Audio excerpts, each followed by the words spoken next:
आज मी बटाटा पुरी करणार आहे. हा बटाटा एक मी किसून घेतला, पाण्यामध्ये चांगला धुवून असा किसून घेतला आहे. आणि हे गव्हाचं पीठ आहे, एक वाडगा हा. आणि कांदा आणि टमाटोची पेस्ट करून घेतली, एक टमाटो एक कांदा बारका याची पेस्ट करून घेतली. हा रवा आहे, हा एक चमच्याभर मी हा रवा घेतला आहे. आता हे मी सगळं ओतून पुढचं दाखवते, मळून घेते ओतून. तर पहिले हे गव्हाचं पीठ ओतते,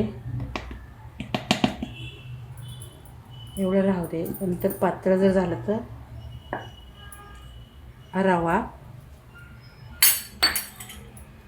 हा बटाटा एक किसून घेतलेला.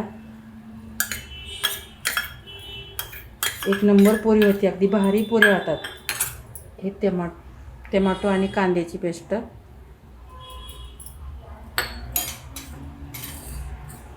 ही कोथिंबीर,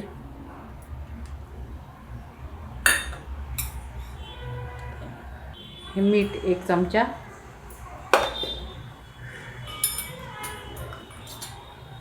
हळद थोडी, हे अख्खं जिरं आहे एक चमचा टाकते मी ह्याच्यामध्ये. असं जरासं हातावर चोळून टाकते. एक चमचा लाल तिखट हे टाकते, जराशी हिंग, एक चमचा मोहन तेल ओतते मी ह्याच्यामध्ये. कच्चंच तेल आहे, थोडंच ओतते. आता थोडं लिंबू पिळते, अर्ध. एक नंबर पुरी होती, बटाटा पुरी. बटाटा घालून, कांदा, टमाटो. आता हे कालवून घेते सगळे मिक्स करून हाताने असं. आणि लागेल तसं पाणी, त्याला जास्ती पाणी लागत नाही काय. टमाटोची पेस्ट आहे वल्ली, बटाटा, त्यामुळे थोडंच पाणी लागणार आहे, जास्ती काय लागणार आहे. याचा गोळा करून घेते मी. पण एक नंबर पुरी भारी होती अगदी. तुम्ही पण अशी करा, ही करून बघा. ह्याला काही पाणी लागलेलं नाही, त्याच्यामध्येच हे पीठ भिजलं. पाणी अजिबात नाही घेतलं मी, ह्याच्यामध्येच हा गोळा करून आता झाला.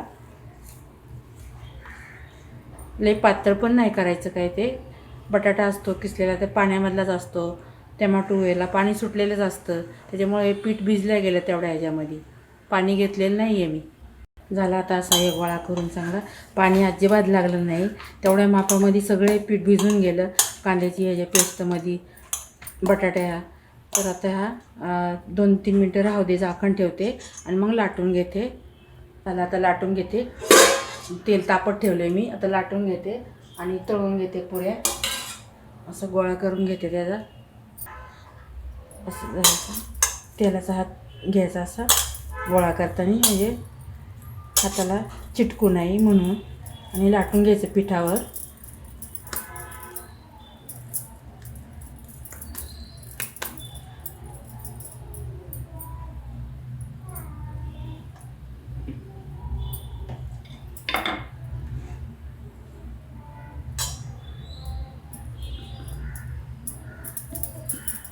असं लाटून घेते. एक नंबर पोऱ्या होतात बटाट्या घालून, मग एक नंबर पोऱ्या होतात. असं लाटून घेते मी. झाली लाटून. आता ही अशी जास्ती जाड पण नाही, जास्ती पातळ पण नाही, अशी मध्यम लाटून घ्यायची लाटी ही. आता मी कापून घेते. तुम्ही वाटीने घेऊन वाटीने कापू शकता, किंवा मोठं डब्याचं झाकण असं घेऊन त्यांनी पण लहान मोठी करू शकता तुम्ही. आता ह्या झाकणाने मी कापून घेते अशी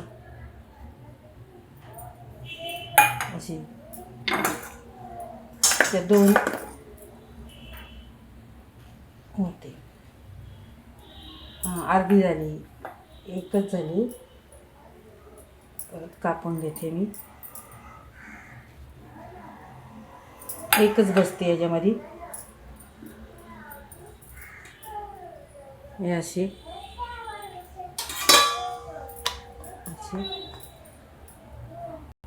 लाटून घेते मी. आता ही दुसरी लाटी माझ्याकडनं थोडी बारीक झाली म्हणून एकच झाली त्याच्यामध्ये. आता 2 झाल्या असत्या कापून, 2 झाल्या असत्या माझ्याकडनं. झालं आता लाटून ही अशी. पहिली माझ्याकडनं घाण झाली लाटी, त्याच्यामुळं एकच पडली पोरी.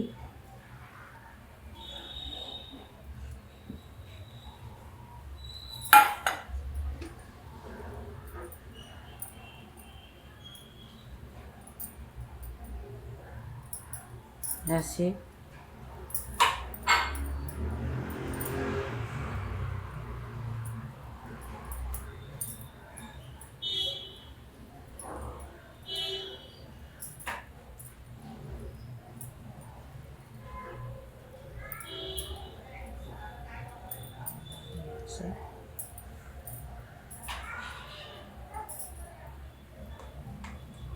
झाले अशा लाटून. आता मी असेच लाटून घेते सगळ्या. तर तेल तापले, मी तळून घेते. अशा तेल तापले, तेलामध्ये सोडते.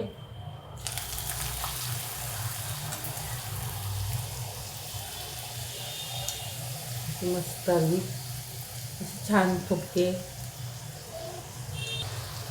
पलटी करते. मस्त झालेली छान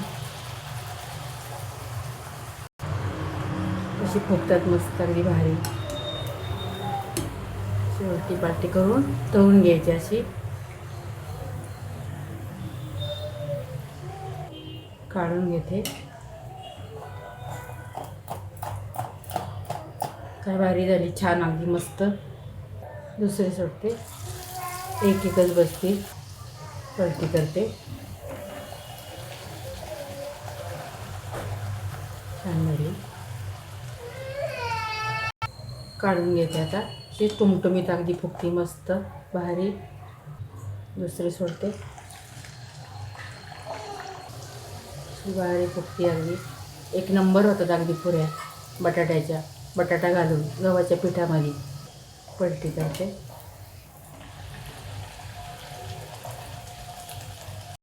काढून घेते. अगदी मस्त मस्त छान झाली. पलटी करते. कसे टमटमीत अगदी फुगतात भारी. एक नंबर. कसले मस्त छान फुगतात अगदी. एक नंबरच होतात ह्या.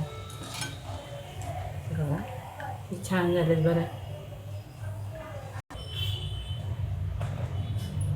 अशा मी झाल्या. आता तळून घेते सगळ्या. काढून घेते. ती मस्त टुमटुमीत अगदी. जास्ती जाड पण नाही लाटायचं, जास्ती पातळ पण नाही लाटायची. एक नंबर होणार अगदी.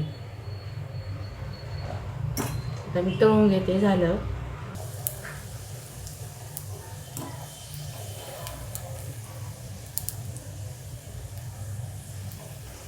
अशी फिरवत राहायची. कमीच गॅस ठेवायचा. कमी गॅसवरच तळून घ्यायची. पलटी करते.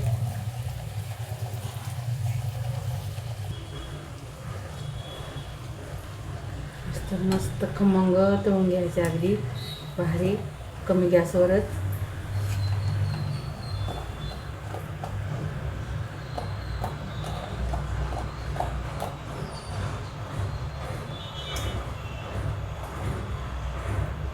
झाले. आता झालं. आता भरून घेते.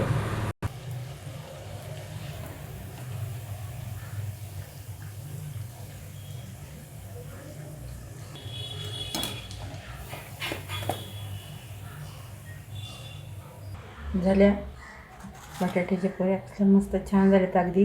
माझी रेसिपी आवडली तर शेअर करा, लाईक करा. कशा झाल्या बटाट्याच्या पोळ्या सांगा. एक नंबर होतात अगदी भारी. छोल्याच्या भाजीवर खा, मटार पनीरच्या भाजीवर पण चांगले लागतात.